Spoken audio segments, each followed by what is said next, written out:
Hi, everyone. Thank you so much for joining me on Influencing on Camera, the podcast. I have my very good friend, Michelle Mras, here today. How's it going? Great. Of course. So, Michelle is one of those people that is like everything. She's like a speaker and a singer and a voice actor. She's in like movies and is on TV. I mean, every time I turn around, she's doing something different. And I just love that about her. She has come from two different walks of life. And her story is really empowering and sad and then happy and exciting. But I'm not going to ruin any of that because it's all in her book. But Michelle, the reason I really wanted to talk to her today and bring her on for my group and my fans is to talk about speaking. So with Michelle, when I first heard her talk, it was pretty amazing. But over the years, her talk is like changed. She's one of those people you can just walk up to her and be like, okay, Michelle, tell me what it's like to be a voice actor. And she can just like talk about it for whatever length of time you give her. I mean, she's that type of professional speaker. She coaches other speakers on how to speak, how to hone their talk. I mean, she does it all in that industry. So Michelle, let's talk about speaking. How does it help people with their businesses?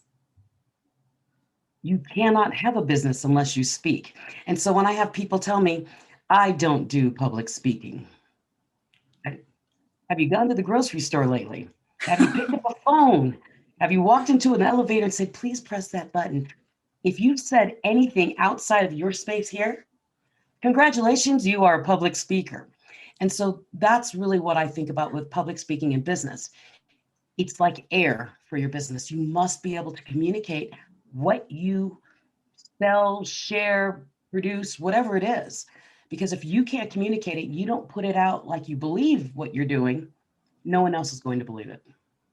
So I think a lot of people are hesitant to say that they're speakers or even get on stage to speak because they're afraid. In your experience, where does that fear really come from?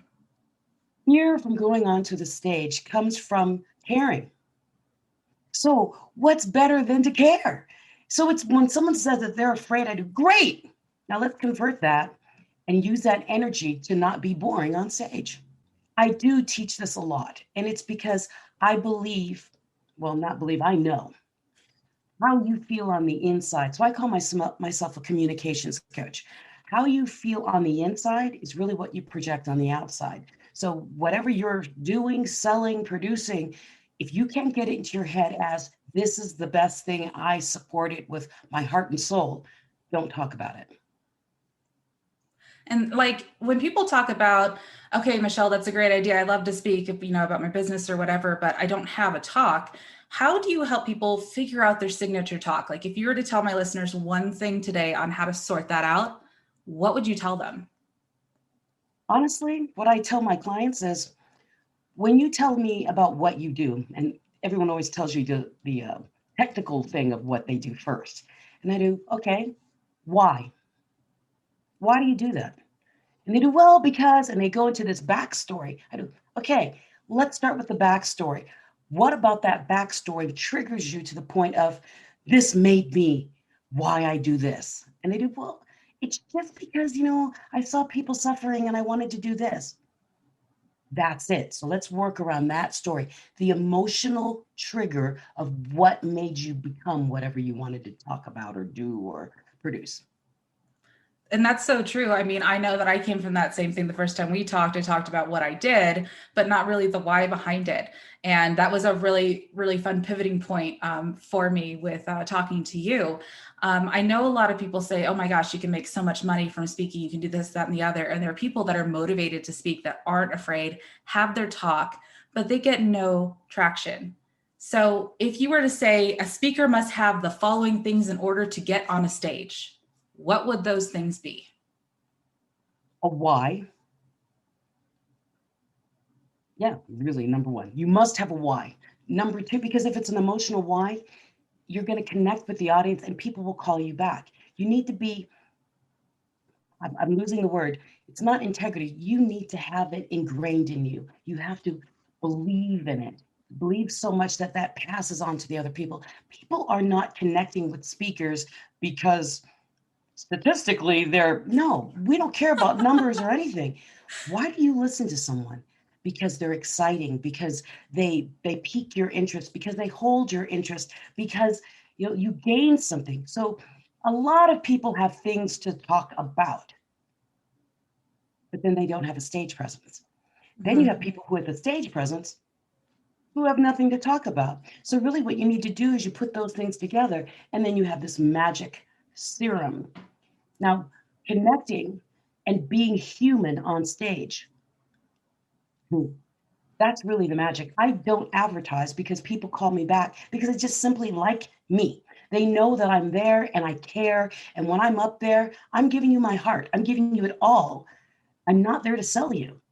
So if you've got something in your mind, oh, I'm going to go on that stage and I'm going to make millions of dollars because people are going to, no, that's exactly what's going to make you fail. So remember, when you go on there, be sincere, be authentically you, and know your why and stand by it.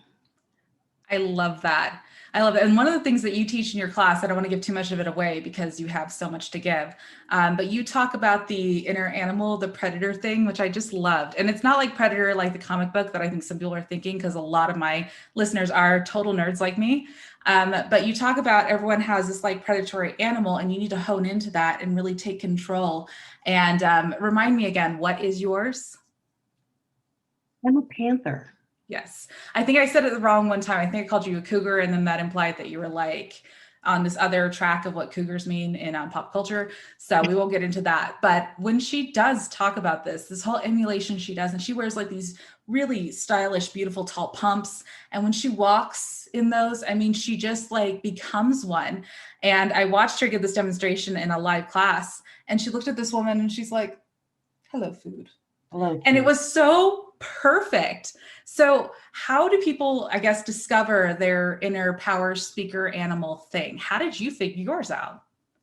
Well, honestly, I become a different person in the room. I mean, I'm the same person, but when there's a room of people, I realize I walk differently. And there's something about it. And it's like, why was I doing that? My shoulders go back, my head goes up, and I stop worrying about, what are people saying about me? When you go into a big room, you're like, that scared squirrel thing. Looking at me for. Yes, And I got that. you got that. I would go into a room and I would just, it was like this energy pull. And my shoulders would go back. You see me walk down a hallway in a hotel, I do the same thing. My Mm-hmm. shoulders are back, my head is up, and I almost just kind of gracefully walk through this room. And I'm like, what does that to me? And that's what brought me through the whole, I call it spam. But when I go into a room, the acronym of spam, I'm going to give it backwards to all of you. Okay? MAPS. Magnetism. That's what keeps people captivated when someone's speaking or walks into a room. We all meet someone when we see them walk into a room, the whole room turns and watches them. That's Yep. magnetism. And it can be taught to a certain degree. So magnetism is one of those things that it's like the roadmap to success for a speaker. You need to learn how to turn that magnetism on. How do you do that? You build an attitude that no one is better than you and you're not better than anybody else. So when you walk Truth. into that room, it's I am. Take me or leave me. And I'm one of you. And I'm giving this really fast and high level, okay? M, magnetism. Pump that up. And the way you do that magnetism uproar, I forgot to say that, is by music. So M is really music. I go into a room and I have a song in my head. So whatever song makes you feel powerful or, makes you want to talk to people, that's what you put in your head. Can I sing real quick? Absolutely, because you've got a Okay. great voice. So when I walk into a room, let's say on a stage, I walk in and I say in my head, I'm every woman, it's all in me. And so that's what goes in my head. And then when I go into a room of networking, I have another song and it's, good morning, it's nice to meet you. And it keeps you peppy and smiling all day. So whatever song it is that pops into your head to keep you in the mood that you're supposed to be in. So music. Then there's the attitude that no one's better, no one's lesser. And Yep. then the last is that predator thing. And what I was saying, when I walked, I realized that when I have that music in my head and I've got that attitude, I walk a different way. And so I ask my clients, what's in your head when you're walking? And I realized I was walking like a cat, not a normal cat, but a predatory cat, a panther. And I'm like, wow, but I'm not a mean person. No. I'm like, no, it's the predator, as in, I'm not afraid. Mm-hmm. I walk in that room like a cat that does, I know where my food is. Okay. And I know who's my equal, and I know who's afraid of me. And that's where the hello food came from. Because when you're in the room and you feel intimidated, people who are very confident can see it and feel it. And so I tell my clients, you need to get that music in your head, that attitude that no one's better than you in that room. You own that room. You own the floor that you're walking on. So what predator is in your mind? And it doesn't always have to be a rawr predator. I mean, I know I have several clients who are dolphins. A dolphin actually is a Yeah. predator, okay? Yeah, they But are. when you think of a dolphin, you're like, oh, they're so cute. And no, they're actually really vicious the way they They're they're super predators, you know. smart. Yes. You know how they eat, right? Mm-hmm. Yeah, Yeah, they work together as a they, group. they work like a team, and they Mm-hmm. make a vortex around, let's say, tuna. They Mm-hmm. make a vortex around them. They swim and swim. So the tuna gets stuck in this vortex in the middle. And then each dolphin takes a turn by going down Mm-hmm. as it turns and go through the center with their mouth open. And they jump Yep. out and eat and come through. I love that. That's a We're like great. crazy. They may be flipper, but they own whatever room they're in. So don't think when I say predator, I'm thinking, eee. I'm saying own it. You could be a tarantula for all I care. Whatever it is that makes you feel, I've got this room, no one's scaring me in this room. That's really what it's about. So your maps to your whole, your magnetism is you've got to have a song, you have to have that attitude, and you have to have that predatory thing going on. So that's your, yeah, that's. And I love that because I actually was able to fully discover what my predatory animal was in this last year, with everything, the craziness and the speaking I've been doing, thanks to your support and others, and giving me the help and the tips that I needed. I actually figured out that my predatory animal is an octopus. And here's why. Not that, the legs or anything like that or how I move, but what people like about my speaking is that I'm funny. I don't try to be funny. It just happens. But for me, it's a defense mechanism because I'm nervous, because I'm uncomfortable. And I was like, oh my gosh, octopi do the same thing. They do like the changing of the colors and they like move really quick and they get more weird. And that was for sure my situation. So evidently that is what I am. And yeah, they totally prey and they hunt and they're super smart. So I'd like to think that that's my situation. So I love it. I love it. So think about yes. that. If you're out there wondering, what's my animal? Play with it. I do it because I walk like a cat. She does. She does. And she's got great style. I have to like throw that out there as well. You know, a lot comes from how you present yourself, all this nonverbal communication. Michelle teaches a lot about it. But one of which is your clothing. And she's not teaching with the, like, you must always wear Armani and blah, blah, blah, because she has a podcast called Denim and Pearls. And it's a lot about authenticity. But, if you are in an industry, let's say you're, a weight trainer or whatever, or like Val Jones, who was a former Olympic figure skater, they dress to their audience and who they're talking to. They don't have to go in there, wearing her old skating outfit and being all prissy. She was just like, yeah, I did that and I got broken and I went back and did it again. And she's got like this attitude towards her and her attire matched it. And I just love that about what Michelle teaches, but she does have great style. And she's a model. I forgot to say that. She models jewelry and clothing and everything else like that. So yeah, Michelle will just be straight up with you on it too. Polite, but direct for sure. Very direct. Even you can see it if you're watching the podcast online. One of my favorite pictures of her has the denim jacket over a really beautiful dress.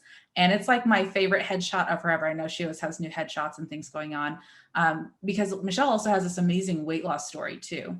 I mean, when I first met her, the way that she looks versus how she looks now, her health change that's happened over the years, she is like unrecognizable.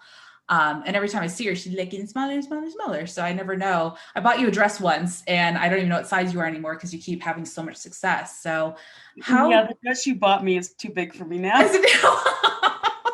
Well, that was a medium. So that tells anybody about sizing stuff. But I wanted to ask you, as far as that's concerned, because a lot of people are very concerned about how they look on stage. You actually battled with that when you were severely overweight versus now.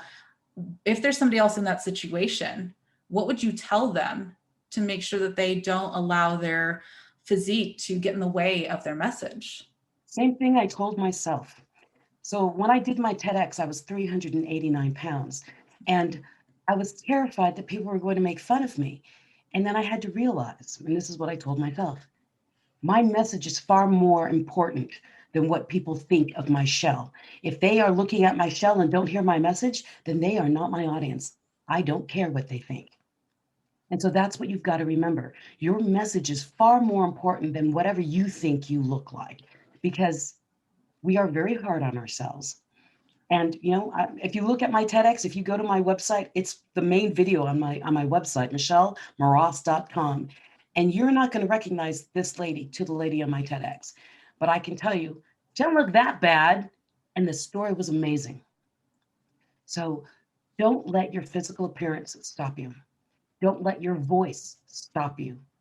Your message, if it's been planted in you, if it's inside of you to want to come out, it must come out. Let it out. And I feel like this is very true. We're going to adjust the topic a little bit to authors. There is this Stephen King book that, talks about an author's journey, so on and so forth. And I feel like a lot of people out there feel like they need permission to become an author, become a speaker. And he writes in the book, if you need permission from someone, take it from me. If you're not able to give it to yourself, I grant you permission. How does that, in your opinion, help people really get rid of these blinders of, oh, I'm not this, I'm not that, no one's going to listen to me? Well, it's the same thing about being afraid to go on stage because, I don't want to go on stage. And what if I fail? It's the same thing. If you're afraid to write that book or afraid to get on stage or afraid to be who you really are, it's because it's where you're supposed to be. So my idea of all of this is, all my life, I was afraid to be on stage. You've heard my story. I wanted to go on, but I just couldn't because I don't want to fail. I'm going to look stupid. I'm going to take the limelight from someone else who's supposed to be there, blah, blah, blah, blah, blah. But here I am in my 50s, and it was exactly where I was supposed to be. So when someone says, I don't know if I should write that book, the idea came in your mind. I believe when an idea comes in your mind, you're supposed to start moving on it now. And if you're afraid, go through that fear, because what you truly want, what you really want, the thing that you don't want to fail at is on the other side of that fear. So keep moving towards it and do one itty bitty thing. It doesn't have to do, I'm going to write a book and I'm going to write it by next week. No, I'm going to write a book and I'm going to start a folder of quotes that I like. And then I'm going to start writing my little stories. I'm going to stick them in with my, whatever it is, one thing a day. It doesn't have to be jumps of mammoth, 2,000 steps. One gesture a day towards your dream. Whatever makes you afraid, move that direction. And you will find that, you're going to look back and go, whoa, I finished the book. A lot. So let's do it. Stop waiting. Everyone has these ideas in their head and they don't move because they're afraid. Think about, what's that? Alexander Graham Bell. He wasn't the first one to invent the phone. Right. There were a couple of people who put in the same idea. He just happened to be the one who put the patent in first or something, So when an idea comes out, it happens to many people, but the chosen few are the ones who actually move. Be the one that moves. Oh my gosh, everything you say is like a perfect quote. I'm gonna have to start stitching these onto pillows. One of the things that you do really well, and I'm sure all of us have seen speakers out there that they do like 10 minutes of content and the next 45 is just selling their products, their services, their books. You have this wonderful way of, I would almost call it opening the door, like subtle selling. You bring your books, you sign your books, you treat everybody very, very well. That's on, the IT side, my side, the filming and the AV guys and everything that. You treat those people very, very well. But how is it that you seem to sell out of all of your books at every event you go to without ever saying from stage, and I wrote these 2 books that for those of you that know how I teach the background, she has both of her books in plain view. They're the only ones you can really see. I love it. I'm so proud of you. How do you do that? Be authentically yourself. I mean, really, people connect with who they want to connect with. And if you're up there and you're busy thinking, okay, when I finish this, I'm going to make sure I sell. We are animals at our base, okay? We can Right. feel when someone's up to something and it turns you off. I'm up there sharing. If you want to connect with me, I'm back there. You know where I am. And so really that's It's what I very am. cool. I'm not there to sell. If you like me, you want to know more, you want to get connected, you'll come to me. Why? Because you want to, not because I told you. There's a big difference there. And that's why I don't sell from the stage. So when people do, we want you on the conference, but you're not allowed to sell. I go, fine with Okay. me. I have no intention to sell because I want to connect. I want people to know, like, and trust me. And that's Mhm. not going to happen in a 30, 45-minute talk on stage. And they're going, I love you. I want to be with you forever. No, it doesn't happen that quick. There Well, has to, some of your audiences do. I've seen it I myself. Let's be know, I honest. know. They do. It's like, take my money. No, no, I want to know you. So let's get on a call and let's talk. I've got a 15-minute call. You can get on my website and click and say, connect with Michelle for 15 minutes. Come on, let's talk. Let's find out. Am I someone you really want to talk to? Or do I know someone that I can connect you to that would be a better match? So Absolutely. don't just jump into it. It's like, I always say it's like a relationship. Okay, Mm. we're online dating today. And I'm going to meet Jade. Hi, Jade. Hey, will you marry me? No, it's hi. Can we chat for a little bit, or would you like to meet for coffee, or can we go online and we'll talk a little bit more? Hey, there's a relationship building, and I believe in building that relationship before I ask you out on a date. But then when people are on stage and they're selling, it's hello, marry me, hello, marry me, hello, want to buy my estate, like who are you? Yeah. That is why And I don't sell on stage. Make a yeah. relationship. If it's meant to happen, it will build, it will grow, it will flourish, and it'll be a bouquet of flowers instead of a petal. I would rather have the bouquet of flowers than one petal. So come meet me and let's see if we work well together and then see what we can do to make magic together and create something in your world to help you grow as a better speaker and a stronger speaker and more confident speaker and have your message down pat so that no matter where you Mhm. are, when you speak it, people do. I want to know more about that. That kind of thing.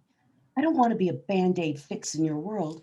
I want to be someone who helps nurture you through your journey in your world. Oh, as being on the other end of that nurturing, that is very true. I know that you have like friends everywhere. Everyone likes Michelle. Let's just be like straight up with that. I know you work tightly with a lot of event planners. Now, not to throw anybody under the bus, so we're not going to name names, right? But what is their biggest complaint when they hire speakers and they do a poor performance or they won't have them back, no matter how good or bad they were? What is that thing that is killing people's careers in the speaking world? Well, actually, there's two things that I know of. Number Do one, it. prima donnas. Do not be a prima donna. Mm, I'm like, Gary Barnes. I'm like Gary Barnes. I'm always early. I mm-hmm. help with the setup. I'll put out, help hand out things. I'm part of the team. Right. I'm just the speaker. So if you are a speaker, one of the things that people complain about, event planners complain about is prima donnas. They don't expect you to come and help, but they don't want you to come and do, hey, where's my water? Hey, Mm-hmm. you're not that special. Remember that whole thing we say, no one's better, no one's lesser? Truth. You are part of a team to make whatever that company you're speaking for, whatever that is, look good. Number one, you're making that event planner look good. Whoever Right. hired you, you want them to look amazing. The other thing I know that they complain about is someone who's not prepared. So when they Mm. come on, they do, I'm going to be talking about this. And so they advertise and advertise about you talking about the subject. And then you get there and you ramble off into something else and never get to that subject, or you go over time. Yes. Time is a no-no. Don't ever go over time because it affects everybody. So Right. actually, I just told you three. Don't be a prima donna. When you say you're going to talk about something, talk about it. Get to the point. And number three, don't don't abuse your time. If Mhm. anything, use less time and say, I finished early. If you have Q&A, that's great, or whatever. I think those are three. I always finish early. I think part of it is because I'm numbers dyslexic and I always have like an actual physical ticking clock in front of me. I literally bring my own. Even though they have those really cool like digital timers, I get confused. I was just like, why is it S o'clock? Like it's just how my brain works. But I always go under because I talk much faster when I'm on stage and I'm more nervous. I get to everything and I'm like, okay, I don't want to do Q&A and I don't want to be up here anymore. So let's break for lunch early. And that's kind of like my thing. But yes, I mean, Michelle is always so good about her time. And when she's talking about being there and helping, I mean, it can be something as small as just handing out your own print material so that someone else doesn't have to do it.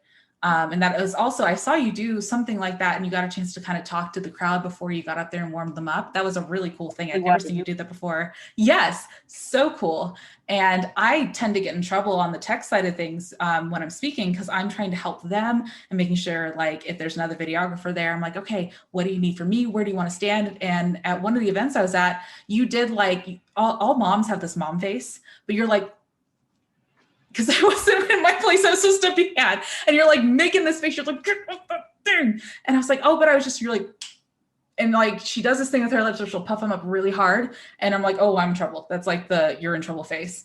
So if she's ever coaching you and she makes that face, you have like really messed up, like badly. So that's not true. She always smiles. But the truth is yeah, you know, what she has to say is very valuable because she has all this like time and experience coming into this world. And I have to say, I'm going to be like really straight up with this. I love your media kit. It's one of the best media kits I've seen. It's very visually appealing.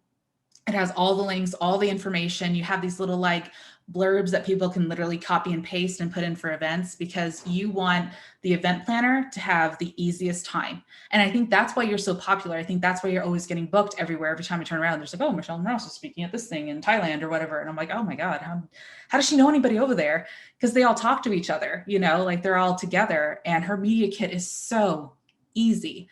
How did you put it together? How did you know that this needed to happen? Because I see so many speakers that don't have one at all or one that's not, you know, in any way useful. Honestly, I made it because I have a brain injury. That's right. I'm serious. Yes, I remember. They ask me for things and I do, what? And I would have to dig for it because I couldn't remember where I put it on my computer. So what I did is I put it all on one sheet with hyperlinks so that I could find it. And then someone said, you know, that's your one sheet. And I said, oh, I was just making it easier for myself. And then I asked a friend of mine, Trisha Ventker, she does Denver Luxury Magazine. I asked her to amplify mine. So I said, you know what? I'm really busy and she's really artsy. And so I asked her to make it prettier. And so she made it prettier for me and then pulled some other things because I didn't have time to do it. And she's graphically artisty, you know, so I let her do it. But yeah, I honestly did the one sheet, not even knowing that's what speakers did.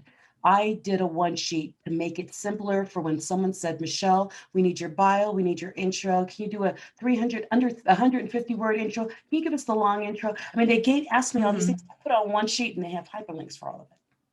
I love it. And she also, this person that designed yours is of course brilliant because everything is in your like marketing colors and fonts. And I mean, it's just so well done. And I will put that in the description below so you can absolutely see how amazing her one sheet is. But Michelle, the last thing I like to do for sure is what we call the origin story. So this is like the whole like, you know, Spider-Man getting bitten by the spider or Batman losing his parents and he becomes Batman. Like what was your catalyst in your story that made you become this version of yourself? My brain injury. So in 2014 and before that, I was an auctioneer and then I ran political campaigns and wrote for politicians. I thought my place in the world was writing speeches because I'm very good with words. And I wrote for other people. And then in May of 2014, I was driving along, minding my business. I wish I had my voice. And flash, bam, alakazam. Little girl ran a stop sign. She T-boned me. And that was the catalyst to bring the real Michelle out. Because in that moment, my life flashed before my eyes for one thing. But then 12 days later, I stopped speaking for 2 years. I was trapped in my body hearing my own thoughts, but not being able to communicate. So I had a traumatic brain injury. I'm missing my frontal lobe over my left ear, the back of my head, which messes with my eyes, and my two hemispheres disconnected. So I was a vegetable. I was locked in. And I had times in the morning where I could move and do things, and then it would just stop around 1 o'clock, just gone. And so I had a lot of time to think about who I was, what I was, and realize that I've been apologizing for who I was all my life. And every day I'd look in the mirror and do, look at that. Look, she's so fat. What are you doing? And I just would beat myself up all the time. And it was that self-reflection, realizing if I hate myself so much, why am I here? Yeah. And then it was like, wait a minute, but I don't hate myself. What can I do? And that's really what started all of this. I need to share with the people that are in the world before I pass away, basically, what I learned by being trapped in my mind. And it was just this, the best gift ever was to make me shut up, sit down, and listen to all those inner critics. And that's why I wrote the second book in my head during my brain injury. And then when I came out of that 2 years later, I did it in my TED Talk. And the TED Talk was my first book, Eat, Drink, and Be Merry. So yes, I did a lot of things when I should have been locked down.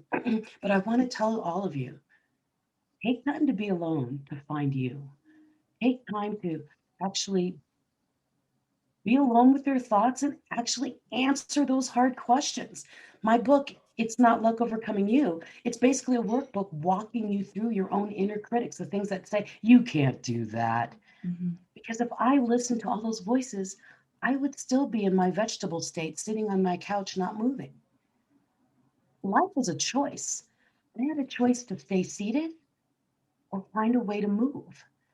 And that moving every day and choosing to move every day and choosing to, feed my body right, or choosing to moved me from 389 pounds to who I am now. It can be done. And don't let anyone tell you because you're over 50, you're just going to put on weight. Don't worry about that. That's crap. Don't listen to anybody. Listen to what's in your head. If your heart and your head say, let's do this, do it. One step at a time, one slight movement at a time. You will do what you want to do. But choice every day. Every time I hear that story, it's hard to hear that it's such an important story. I think it means a lot to people, and it's not just your inner critic that you've had to battle. You've had actual people come up to you and say, "You'll never be a speaker. You're too fat. You're too stupid. You're too old." I mean, I have heard these stories. I've heard these rumors, and you had to deal with actual people telling you you suck, and then your own mind reinforcing you're coming up with new dialogue of why you suck. And that's why your story, I think, is so important, so amazing for these people that should be out there speaking and doing and writing, and that they just don't feel like they can. So just remember, you are so unique, every one of you. And if you're out there saying, I want to be a speaker, but I'm not like, good. yeah. Like, and the people who say you're not good, they're saying it because they're afraid of what you can do. And that's really how I took it. Yeah, what is it? The those who can't teach judge. Like, it's very much because they can't do it. And that's something I had to learn. And that's something you got me over. I remember we talking about this, and you're like, there's people in this room here that straight up to my face said these things. You're like, I have people like that I've gone and I've done my speaking and whatever. And I was like, yeah, but there are people in here that hate me. You're like, good. Like, good. That's great. That means you're doing something right. Let's say you keep hustling until the haters ask if you're hiring. And this is why we call Michelle Queen. Actually, when I answer her calls and stuff, I'm like, hey, what's up, Queen? Like, I literally do call her that. And recently, I will call it recently, you've been in a movie where you were the computer, like the ones on Star Trek. Oh, that's my latest movie. I've been in 4 others. 4 total. I've been in 5 movies, yeah. That's right. That's right. You've been in all these great movies. Do you mind doing the ship talking voice for us really quick so everyone can hear how good your voice is on this? Because it's my favorite. My voice isn't in my voice right now, but let's do it. Okay, got it. I do. Access denied. Access granted. Or if you're in Omaha, Nebraska in the past 20 years or so, it's thank you for calling First National Bank of Omaha. If you'd like to speak to a teller, please press 1. God, is that right? I love it. And, you know, she does this nonprofit work too. I know she worked with Richard Riemann with Imagination Video Books.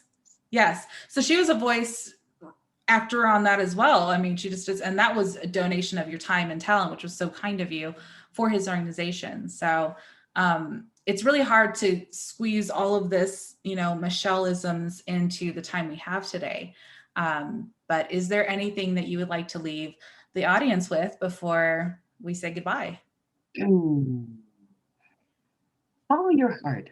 Just because people say you are this and they put you in a peg, but like with me, you're a speaker, stay in your lane. Yeah, I'm a speaker, but now I'm a speaker in books. I'm a speaker in movies. I'm a speaker on stage. I'm a speaker. I'm still a speaker in everything I'm doing. But be you. Be what feeds your soul. And if you are curious and you say, you know, I might need this crazy lady to help me through this kind of stuff, go to my website. It says book Michelle. It says 15-minute free, 15-minute consultation. There's no charge. Just come on for 15 minutes, get on my calendar. We can talk. And they can do, she's crazy. I never want to talk to her again. Or, ooh, I really like this lady. I want to know more about her. So go to my website. It's my name, michellemras.com, and connect. And let's see how I can help you. And I have a podcast called, you mentioned it, Denim and Pearls, Business Casual with Pearls of Wisdom from the Porch. It's basically entrepreneurial conversation. I talk about what me and my partner talk about what happens in the world of being your own business person and how to balance life with that and how it works and the pitfalls we go through. That's every week, every Friday at noon. We're playing with times right now. And then I also have my TV show, which is an international internet TV called Mental Shift, and it's on the new channel, TNC, out of the Philippines. And then really, when in doubt, go to my website because everything's there. Again, Michelle, thank you so much for being here. I really appreciate you. You're such a wealth of knowledge, and you're very, very generous. Thank you for having me, and reach out to me. I'm pretty nice. I might be predator-ish, but no, I'm really nice. All right, everyone. Thank you so much for listening. And that was Influencing on Camera, the podcast.